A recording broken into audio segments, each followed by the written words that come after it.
ओम नमो भगवते वासुदेवाय नमः। श्रीमद् भगवत गीता के दूसरे अध्याय का महात्म्य। श्री भगवान कहते हैं, लक्ष्मी, प्रथम अध्याय के महात्म्य का उत्तम उपाख्यान मैंने तुम्हें सुना दिया। अब अन्य अध्यायों के महात्म्य श्रवण करो।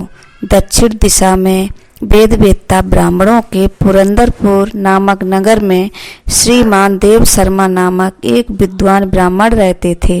वे अतिथियों के पूजक, स्वाध्यायशील, वेद शास्त्रों के विशेषज्ञ, यज्ञों का अनुष्ठान करने वाले और तपस्वियों के सदा ही प्रिय थे। उन्होंने उत्तम द्रव्यों के द्वारा अग्नि में हवन करके दीर्घ काल तक देवताओं को तृप्त किया, किंतु उन धर्मात्मा ब्राह्मणों को कभी सदा रहने वाली शांति न मिली।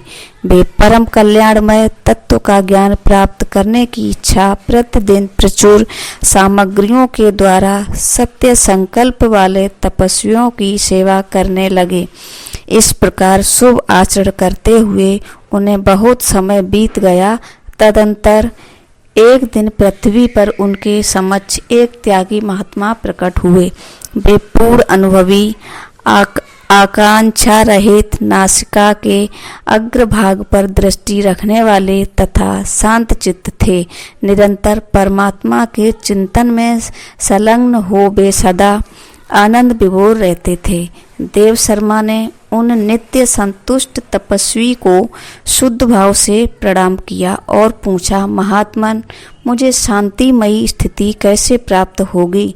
तब उन आत्मज्ञानी संत ने देव शर्मा को सौपुर ग्राम के निवासी मित्रवान का, जो बकरियों का चरवाहा था, परिचय दिया और कहा, वही तुम्हें उपदेश देगा।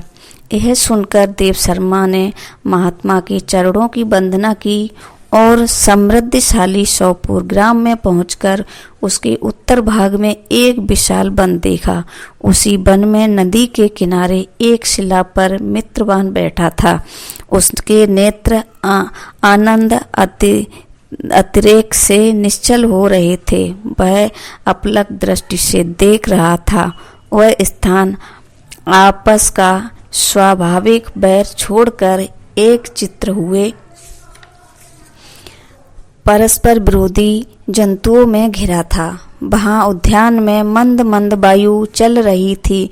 मृगों के झुंड शांत भाव से बैठे थे और मित्रवान दया से भरी हुई आनंदमयी मनोहारी दृष्टि से पृथ्वी पर मानो अमृत छिड़क रहा था।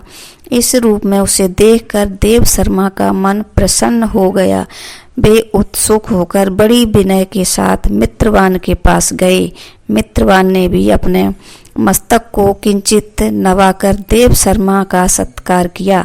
तदंतर विद्वान देव शर्मा अनन्य चित्त से मित्रवान के समीप गए और जब उसके ध्यान का समय समाप्त हो गया, उस समय उन्होंने अपने मन की बात पूछी। महाभाग, मैं आत्मा का ज्ञान प्राप्त करना चाहता हूँ। मेरे इस मनोरथ की पूर्ति के लिए मुझे किसी ऐसे उपाय का उपदेश कीजिए जिसके द्वारा सिद्धि प्राप्त हो चुकी हो। देव शर्मा की बात सुनकर मित्रवान ने एक क्षण तक कुछ विचार किया। उसके बाद इस प्रकार कहा, विद्वान, एक समय की बात है, मैं वन के भीतर बकरियों की रक्षा कर रहा था। इतने में ही एक भयंकर व्याघ्र पर मेरी दृष्टि पड़ी, जो मानो सबको ग्रस लेना चाहता था। मैं मृत्यु से डरता था, इसीलिए व्याघ्र को आते देख बकरियों के झुंड को आगे करके वहां से भाग चला, किंतु एक बकरी तुरंत ही सारा भय छोड़कर नदी के किनारे उस बाघ के पास बेरोक टोक चली गई। फिर तो व्याघ्र भी द्वेष छोड़कर चुपचाप खड़ा हो गया। उसे इस अवस्था में देखकर बकरी बोली, व्याघ्र, तुम्हें तो अभीष्ट भोजन प्राप्त हुआ है। मेरे शरीर से मांस निकालकर प्रेम पूर्वक खाओ न। तुम इतनी देर से खड़े क्यों हो? तुम्हारे मन में मुझे खाने का विचार क्यों नहीं हो रहा है? श्री राधे राधे। जय श्री कृष्णा।